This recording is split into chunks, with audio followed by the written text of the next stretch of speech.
Everybody, once again I am here. तो आज हम लोग स्टार्ट करेंगे parts of speech. Parts of speech, parts of speech, parts of speech. तो parts of speech में हम लोगों ने कल नाउन को क्लियर किया था। तो आज नाउन का लेक्चर नंबर 1 आप कह सकते हो, noun lecture number 1।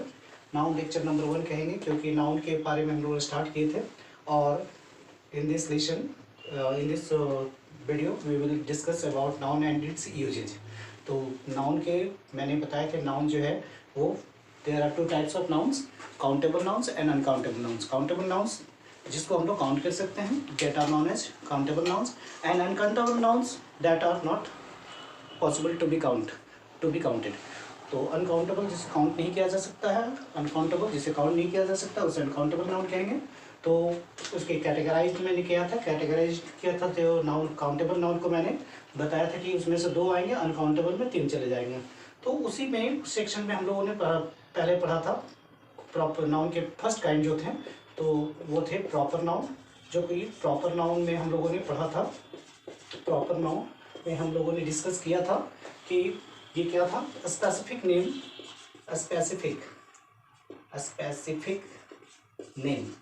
Specific name of a person, place, thing और animal, okay. Thing, animal, etc। तो ये प्रीवियस वीडियो में आप देख लेंगे कि प्रॉपर नाउन का मैंने एक्सप्लेनेशन किया था। तो proper noun is just like this, specific name of person, place, thing, animal, etc। As for example मैंने दिया था specific name means suppose that Vivek, okay, Vivek is a boy. तो Vivek is a particular name of a boy, particular boy, that's why it is a proper noun। Persian place, suppose that Ranchi, there are so many city in Jharkhand, but I am telling about a particular city, that is Ranchi. Ranchi is a big city, okay, such like this is a proper noun। Animal, suppose that just like I am telling about Tricky, suppose that Tricky, okay, Tricky is my pet dog। So dog, there are so many dogs in this world, but I am telling about my pet dog, that's name is Tricky, that's why it is a proper noun, okay। So such type of proper noun is just like here। Second I will start, that is common noun, very important once again। common noun, what should be the definition of common noun? Common noun कहने से पता चल रहा है कि पूरे class को, पूरे कैटेगरी को, पूरे ग्रुप को इंडिकेट करने वाले चीजों को हम लोग क्या बोलते हैं, कॉमन नाउन बोलते हैं। तो a common noun is a noun, a common noun is a noun that indicates the whole class or group। Example जैसे मैं बात करता हूँ, the cow, okay, the cow is a useful animal. मैं बात कर रहा हूँ काउ यूजफुल एनिमल है, तो यानी कि काउ, एक काउ की बात नहीं हो रही, दुनिया की सारी काउ की बात हो रही है। तो ये पूरे क्लास को, पूरे ग्रुप को इंडिकेट करते हैं, ठीक है। तो इस तरह के जो नाउन होंगे वो पूरे ग्रुप को इंडिकेट करने वाले को कॉमन नाउन कहेंगे। The cow is a useful animal, as well as हम ये लिख सकते हैं, जैसे एक एग्जाम्पल और दे सकते हैं, दे देते हैं। जैसे देखिएगा, the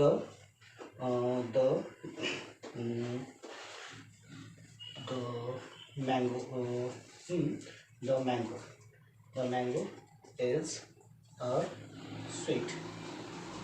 is a sweet, fruit. तो हम जब बात कर रहे हैं मैंगो के बारे में, तो ये स्वीट फ्रूट है, दुनिया की सारी मैंगो की बात हो जाएगी, the mango is a sweet fruit. तो ये दुनिया के सारे मैंगो की बात हो रही है, नॉट ओनली फॉर 1 और 2। दैट्स वाई ये पूरे ग्रुप को इंडिकेट करते हैं, ये पूरे क्लास को इंडिकेट करते हैं, पूरे क्लास ऑफ मैंगो के इंडिकेट करते हैं, इसलिए इसको हम लोग कॉमन नाउन के कैटेगरी में रखते हैं। तो आई होप कि ये सारी चीज़ें क्लियर हो गई होंगी। Just take a short screenshot and I am going for the third one, that is abstract noun, collective noun, material noun, whatever should be. Okay, let's see.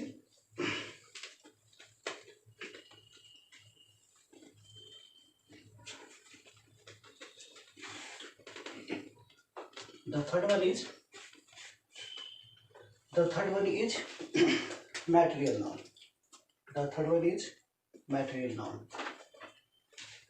Otherwise, okay, the third one is material noun. Material noun. Material noun. नाम से भी पता चल रहा होगा, द्रववाचक संज्ञा। ठीक है, द्रववाचक संज्ञा मटेरियल नाउन। मटेरियल नाउन में क्या होता है कि द नाउन, ठीक है, the material noun, the noun which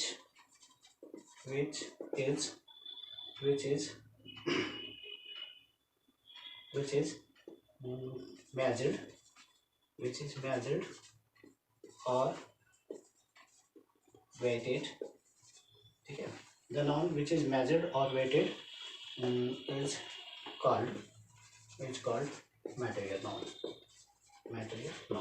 मतलब ये बहुत ही इजी वर्ड में आप बता देता हूँ। मेजर्ड और वेटेड का मतलब ये हो गया जिसे मेजर किया जा सकता है, नापा जा सकता है, या जिसे तोला जा सकता है। मतलब ऐसी सारी चीजें जिसे नापा या तोला जाता है ना, उसे हम लोग क्या बोलते हैं, मटेरियल नाउन बोलते हैं। एज फॉर एग्जाम्पल राइस, देखिए rice is useful to everyone. Rice सबके लिए यूजफुल होता है। तो दैट मीन्स राइस यहाँ पे किसकी बात हो रही है, मटेरियल नाउन की, because it can be weighted, इसे वेट किया जा सकता है। उसी तरह से मिल्क को मेजर करते हैं हम लोग। मिल्क इज अ होल, ठीक है, milk is a whole food. Milk को पूर्ण आहार माना जाता है, तो milk is a whole food. तो मिल्क यहाँ पे क्या बात हो रही है, मटेरियल नाउन के बारे में, जिसे मेजर किया जा सकता है। उसी तरह के जितनी भी चीज़ें आएंगी ये सब सारी मटेरियल नाउन में होंगी। एंड नेक्स्ट वन आपका जो होता है, वो नेक्स्ट वन जो आपका है वो आप आ जाएंगे नंबर 4 में, आप आ जाएंगे, ठीक है, नंबर 4 में आ जाएंगे कलेक्टिव एब्स्ट्रैक्ट में ले लेते हैं पहले। एब्स्ट्रैक्ट नाउन जिसको हम लोग बोलते हैं भाववाचक संज्ञा, ठीक है, भाववाचक संज्ञा। तो कलेक्टिव, तो एब्स्ट्रैक्ट नाउन में क्या होता है कि जो कहीं ना कहीं फीलिंग्स को इंडिकेट करते हैं, ठीक है।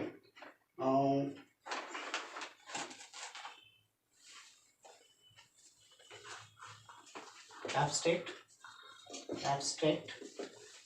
noun is the noun that, okay, abstract noun is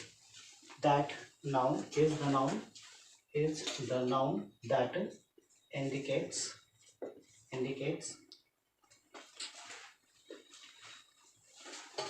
abstract noun is the noun that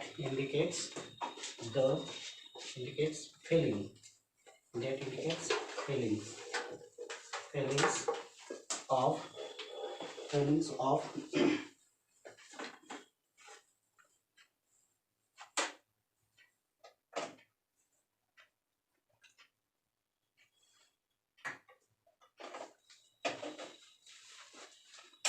feelings of okay, abstract noun is the noun that indicates feelings of human beings or sense, ठीक है, feelings of human beings or human sense, जहाँ पे मानवीय भावनाओं का, जहाँ पे या मानवीय भावनाओं का, मानवीय ज्ञान का, जहाँ पे फीलिंग इंडिकेट होता है उसे हम लोग कहते हैं। जैसे कि आप यहाँ पे देख सकते हैं, ठीक है, एग्जाम्पल के तौर पे आप देख लेंगे, जैसे काइंडनेस, है ना, काइंडनेस, काइंडनेस क्या हो रहा है, kindness, kindness is a human nature, kindness is a living human nature, okay, kindness is a human nature. उसी तरह से देखेंगे she is she is she is she is she is old, she is old women, she is old women, ठीक है। old क्या है, कहीं ना कहीं फीलिंग्स को दिखाता है, उसके सेंस को दिखाता है, ठीक है। ऐसे एग्जाम्पल्स को हम क्या बोलते हैं, या फिर इसको ऐसे कर सकते हैं, इससे थोड़ा बेस्ट हो जाएगा। जैसे लिखेंगे, थोड़ी सी भावनाओं को हम लोग व्यक्त करने के लिए कहते हैं, ह्यूमन नेचर को या ह्यूमन फीलिंग्स को बताते हैं। तो जैसे लिखते हैं honesty, honesty is the best policy. देखिए ऑनेस्टी जो है वो क्या है, ह्यूमन नेचर यानी ह्यूमन सेंस को बताता है, ह्यूमन बीइंग के नेचर को, जहाँ पे फीलिंग्स हो, यानी ह्यूमन नेचर के या ह्यूमन फीलिंग्स को इंडिकेट करने वाले वर्ड्स होते हैं, उसे हम लोग एब्स्ट्रैक्ट नाउन कहते हैं, ठीक है। तो मैटेरियल नाउन हो गया, एब्स्ट्रैक्ट नाउन हो गया। नेक्स्ट वन हमारा होगा, वो होगा collective noun. Next one will be collective noun.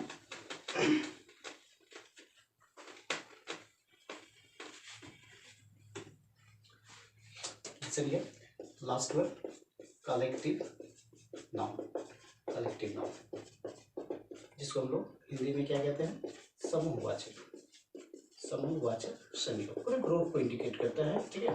पूरे क्या कहते हैं इसको, समूह को इंडिकेट करता है। तो लिखेंगे द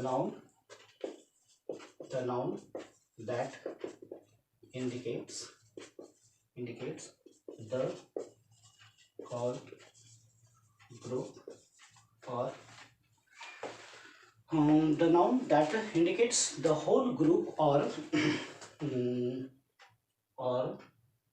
whole group को इंडिकेट करेगा, या फिर कैसे कह सकते हैं, the noun that indicates the whole group, पूरी समूह को, या फिर आप से कह सकते हो, और कलेक्शन को, collection of things, collection of things, collection of things,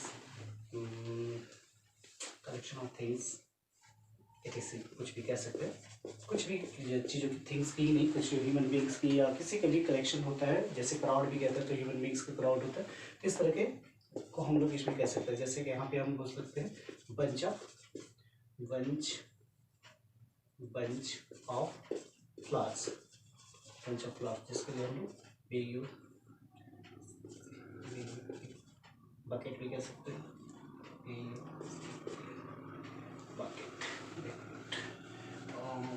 तो बंच ऑफ फ्लावर्स। उसी तरह से उसी तरह से आप नेक्स्ट लिख सकते हैं bunch of keys, bunch of keys. उसी तरह से बंच ऑफ ग्रैप्स, ठीक है। उसी तरह से आप कह सकते हो group of animals, pet animals कह सकते हैं, पेट एनिमल्स, जिसको हम लोग जनरली कैटल भी कह सकते हैं।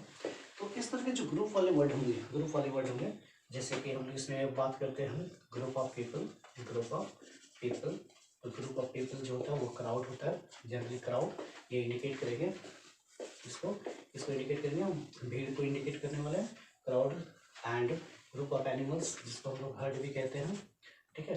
बंच ऑफ ग्रैप्स, ठीक है, bunch of keys and bucket तो होता है बंच ऑफ फ्लावर्स। तो इस तरह के जितने भी वर्ड्स होते हैं जो कहीं ना कहीं पूरे ग्रुप को इंडिकेट करने वाले होते हैं, उससे हम लोग क्या नाम देते हैं, कलेक्टिव नाउन का कैटेगरी में रखते हैं। And this will be collective noun. तो ये 5 कैटेगरीज, 5 काइंड्स हो गए नाउन्स के।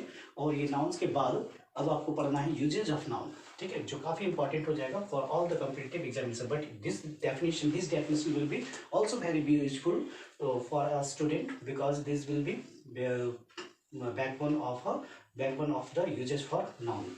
ठीक है, तो आई होप कि ये क्लियर होने से आपको आगे के प्लेटफॉर्म रेडी हो जाएंगे। अब आते हैं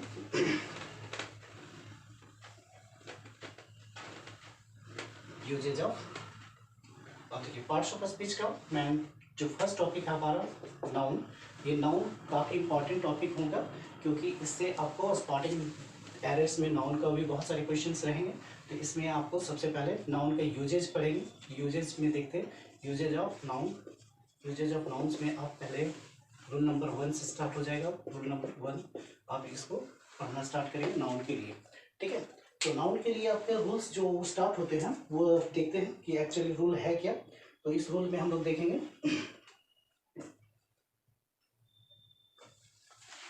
ठीक है, तो रूल नंबर 1 है कि some nouns are always used in plural form. कुछ नाउन्स ऐसे होते हैं जो हमेशा प्लूरल फॉर्म में यूज किए जाते हैं, प्लूरल फॉर्म में ही यूज किए जाते हैं। ठीक है, और उन्हें सिंगुलर मतलब उसमें एस या एस जो होते हैं उसके लास्ट में its last letter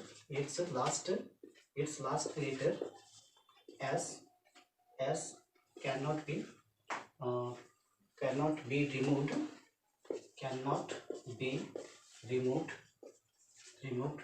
to make it singular. मतलब इसको सिंगुलर बनाने के लिए कुछ नाउन्स ऐसे होते हैं जो प्लूरल फॉर्म में ही हमेशा होते हैं, और उसको सिंगुलर बनाने के लिए जो उसमें एस एंड करता है, उसका उस वर्ड की लास्ट में एस लेटर आता है, उससे आप एस रिमूव करके अगर आप उसे सिंगुलर बनाना चाहेंगे तो that will not be possible. As for example आप यहाँ पे चेक कर सकते हैं कुछ ऐसे वर्ड्स जो हमेशा प्लूरल फॉर्म में रहते हैं, तो वो आपके वर्ड्स हो जाएंगे जैसे सीजर्स। आप एक इंपॉर्टेंट वर्ड आता है सीजर्स। देखिए सीजर्स जिसके लास्ट में क्या है एस है। ठीक है, इसके अगर आप चाहोगे इस सीजर्स को आप ये कर दो SCISSOR सीजर, अगर एस हटा के इसके एस हटा के सीजर कर दिया जाए तो ये कभी भी पॉसिबल नहीं है, क्योंकि ये हमेशा ऑलवेज ये किस फॉर्म में होता है प्लूरल नाउन के फॉर्म में रहते हैं। प्लूरल नाउन के इसे सिंगुलर नाउन बनाया नहीं जा सकता है। अगर आप बनाते हैं या यूज करते हैं तो दैट विल बी रॉन्ग, क्योंकि ये हमेशा सिंगुलर फॉर्म में रहता ही नहीं, किसी भी हाल में नहीं रहता, इसे प्लूरल फॉर्म में ही पाया जाता है। तो ऐसे कुछ वर्ड्स के लिस्ट हैं जिसे आप एस हटा के उसको आप सिंगुलर नहीं बना सकते, वो ऑलरेडी प्लूरल फॉर्म में ही होते हैं। तो लिस्ट ऑफ सच वर्ड्स, इस वर्ड्स की कुछ लिस्ट आप यहाँ पे चेक कर लेंगे जो काफ़ी इंपॉर्टेंट है, और इसको आप देखेंगे। देखिए फर्स्ट वर्ड मैंने बता दिया सीजर, तो इसके बाद आगे के वर्ड्स आप लिखेंगे। आगे के वर्ड्स लिखेंगे टॉन्ग्स समझते हैं, जिसको हम लोग क्या बोलते हैं चिमटा। ठीक, टॉन्ग्स जिसको हम लोग क्या बोलते हैं चिमटा। वर्ड लिस्ट में आपको मिल जाएगा, और यहाँ पे ये सारे वर्ड्स को आप एक जगह इकट्ठा कर लेंगे। उसके बाद नेक्स्ट वर्ड है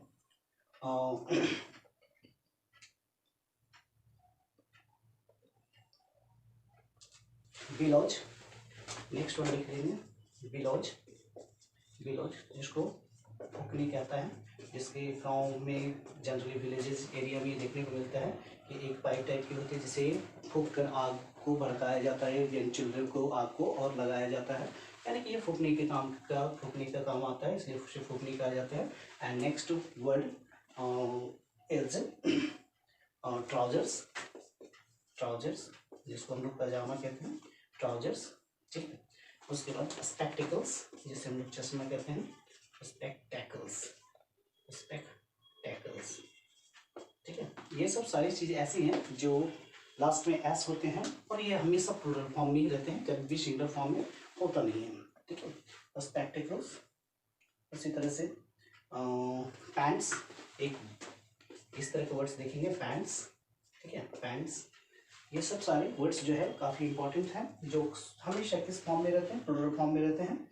उसी तरह से देखेंगे शॉर्ट्स, गैलोज, शॉर्ट्स SHORTS शॉर्ट्स, गैलोज। ठीक है, गैलोज। गैलोज का मतलब होता है जनरली गैलोज होता है वो क्या होता है, वो एक्चुअली होता है फांसी का फंदा, फांसी का फंदा, ठीक है। तो इसलिए इसको गैलोज कहा जाता है, जो प्लूरल फॉर्म में होते हैं। और उसके बाद आप लिखेंगे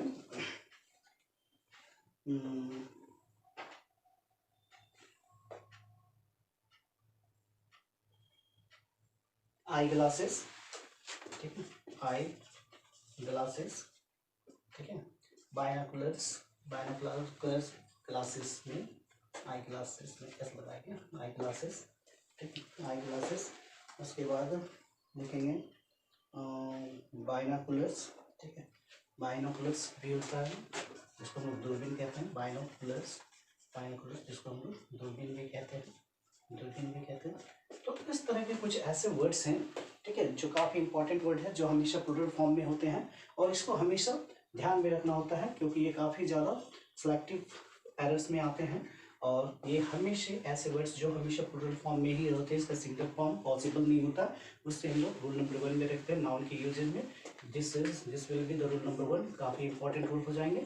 और इसके प्लूरल फॉर्म को हम लोग इस तरह से चेक कर सकते हैं, ऐसे नाउन से, ये ऐसे नाउन से जो हमेशा जनरली प्लूरल फॉर्म में होते हैं। इसके लिस्ट में और भी वर्ड्स आ जाएंगे, बट अभी फिलहाल यहाँ पे देख लीजिए, नेक्स्ट लिस्ट में और भी चीज़ें दी जाएंगी, ठीक है। तो नाउन के रूल नंबर 1 हो गए, आई होप ये क्लियर हो गया। अब आते हैं रूल नंबर 2 पे, लेट्स सी रूल नंबर 2। बहुत इंपॉर्टेंट है, ये सारी चीज़ें ध्यान रखने होते हैं।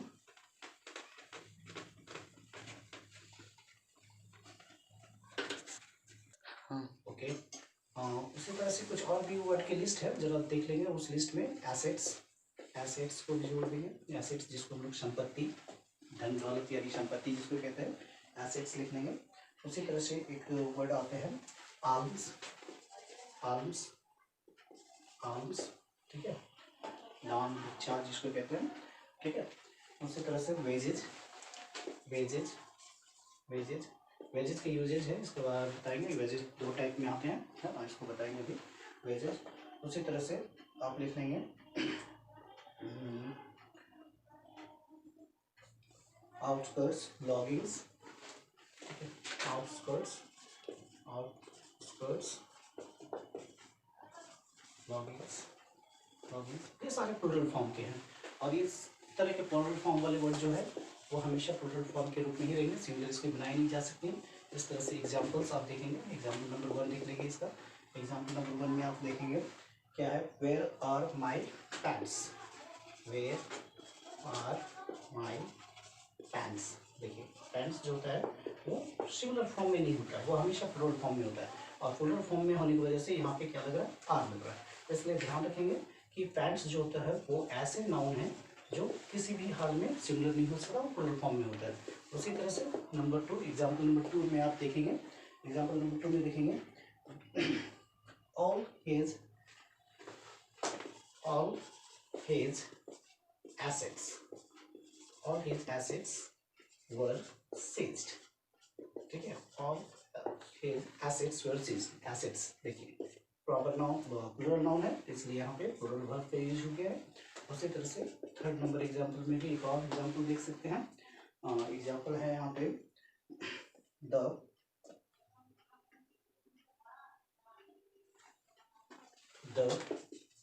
एम्बर्स, एम्बर्स ऑफ the fire, ठीक है, the embers of the fire, the embers of the fire were still burning, were still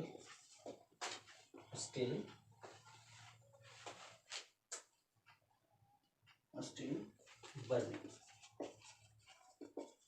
embers मतलब क्या होता है, राख, मतलब जो आग की जो राख है अभी भी जल रहा है, यानी कि ये एम्बर्स जो होता है इस लिस्ट में एम्बर्स भी आप डाल सकते हैं, एम्बर्स, एम्बर्स जिसको हम कहते हैं राख, ठीक है, राख जैसे आप डाल देंगे। तो इस तरह के जो वर्ड्स होते हैं वो हमेशा प्लूरल फॉर्म में होते हैं। और एक नॉट वाले एग्जाम्पल में आप लिख लेंगे, जैसे वेजेज की मैं बात कर रहा था, वेजेज, तो वेजेज की 2 यूजेज है वहाँ पे हो जाएगी, वेजेज के 2 यूजेज हैं। वेजेज का अगर हम बात करते हैं मजदूरी, वेजेज मजदूरी में अगर बात करते हैं तो, और एक होता है परिणाम, रिजल्ट, यानी कि एक होता है परिणाम, रिजल्ट। तो इस तरह से आप चेक कर सकते हैं मजदूरी जो होता है, ठीक है, और परिणाम के रूप में इसका दो मीनिंग होते हैं। मैं मजदूरी जो होता है यानी कि वो किस फॉर्म में होता है, वो प्लूरल फॉर्म में होता है, ये प्लूरल फॉर्म में होता है, प्लूरल फॉर्म में होता है, और ये सिंगुलर फॉर्म में होता है, सिंगुलर फॉर्म में होता है। तो अब यहाँ पे चेक कर सकते हैं दोनों का। वेजेज, वेजेज का मीन्स मजदूरी, यानी कि आप लेबर चार्ज कह सकते हैं जिसको कहते हैं। और सेकंड होता है परिणाम, जिसको हम लोग सिंगुलर फॉर्म में रखते हैं, एक प्लूरल होता है। तो जैसे wages are paid in case, देखिए वेजेज जो होता है उसको हम लोग क्या रखते हैं, प्लूरल फॉर्म में हमेशा होता है, इसलिए wages are paid, wages are paid in cash, नगद मजदूरी दी गई, ठीक है, कैश। तो ये आपका क्या है, प्लूरल फॉर्म में। वेजेस की अगर मजदूरी की बात होगी, लेबर चार्ज की बात होगी, तो वो प्लूरल फॉर्म में होगा, और इसलिए प्लूरल फॉर्म के वे में हम लोग यूज करेंगे। लेकिन परिणाम जो होता है, सिंगुलर जो होता है, वो सिंगुलर फॉर्म में रहेगा। वेजेस जो परिणाम के रिजल्ट में देखेंगे वो सिंगुलर फॉर्म में होता है और सिंगुलर वे में लिखेंगे। तो इसलिए यहाँ पे क्या हो जाएगा, वेजेज ऑफ, जैसे मान लेंगे वेजेज ऑफ हार्ड वर्क। देखिए हार्ड वर्क का जो परिणाम, परिणाम के सेंस में अगर बोलेंगे तो यहाँ पे क्या हो जाएगा, सिंगुलर हो जाएगा, यानी कि सिंगुलर हो जाएगा। यहाँ पे प्लूरल था, तो wages of hard work is sweet, यानी कि कड़ी परिश्रम का जो परिणाम होता है मीठा होता है, ठीक है। तो आई थिंक कि ये आपका नाउन का फर्स्ट रूल जो है आपके कॉन्सेप्ट में आ गए होंगे। काफ़ी इंपॉर्टेंट रूल है। इस तरह के बहुत सारे रूल जाएंगे नाउन के भी, बहुत सारे क्लासेस आपको मिलने जा रहे हैं। पार्ट्स ऑफ स्पीच के नाउन, ये आपके काफ़ी इंपॉर्टेंट क्लासेस हैं, और इस तरह से कंपटीशन के लिए काफ़ी इंपॉर्टेंट हो जाएंगे। वेरी वेरी इंपॉर्टेंट के रूल्स में ये जा रहे हैं, और इसकी यूजेज जो है अभी और भी दिए जाएंगे। But in next video I think today it will be sufficient for today's class, and hope you will get it by heart. Okay, so that's all. Thank you very much, but before that you must like it, share it, and subscribe it please. Okay, thank you.